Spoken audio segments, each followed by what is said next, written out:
Il est vrai que ça se popularise depuis quelques années. De plus en plus de gens les font, ce qui est une très bonne chose. Pour ma part, j'ai commencé il y a un peu plus d'un an.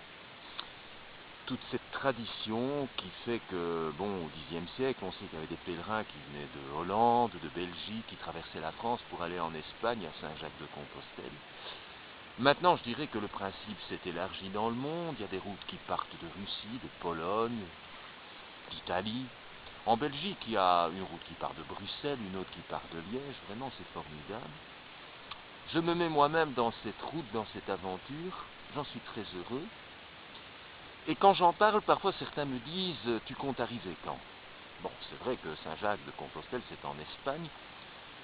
Bah, j'avoue que j'ai beaucoup de mal à savoir quand je vais arriver, étant donné que je suis encore en Belgique, pour le moment.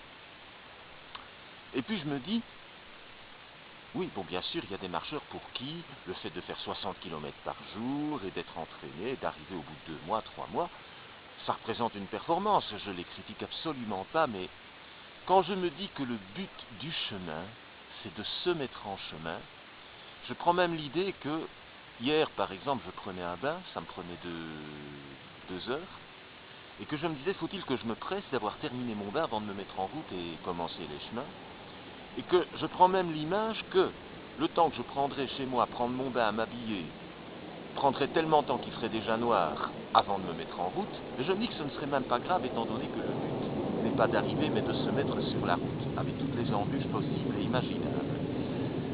Ben, sur le chemin, parfois je fais 3 km, 4 km, sans plus, parce que parfois les guides, parfois je marche avec un guide qui indique les chemins, mais parfois les guides manquent de précision, et heureusement qu'il y a les balises. À certains endroits, les balises manquent, et parfois le chemin qui est indiqué manque de balises, et parfois quand on s'aventure au bout de 500 mètres ou 1 kilomètre et qu'on se rend compte qu'il n'y a toujours pas de balises et qu'on a peut-être fait fausse route, ben je dirais que tous ces détails assez incertains ne font-ils pas partie non plus du chemin, ni de la nécessité de se mettre en route et de savoir se positionner par rapport à tout ce qu'on vit?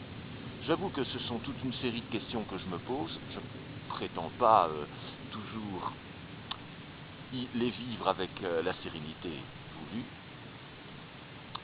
mais les écarts, les parenthèses font aussi partie du chemin et elles permettent aussi de découvrir des choses qu'on n'aurait pas découvertes autrement.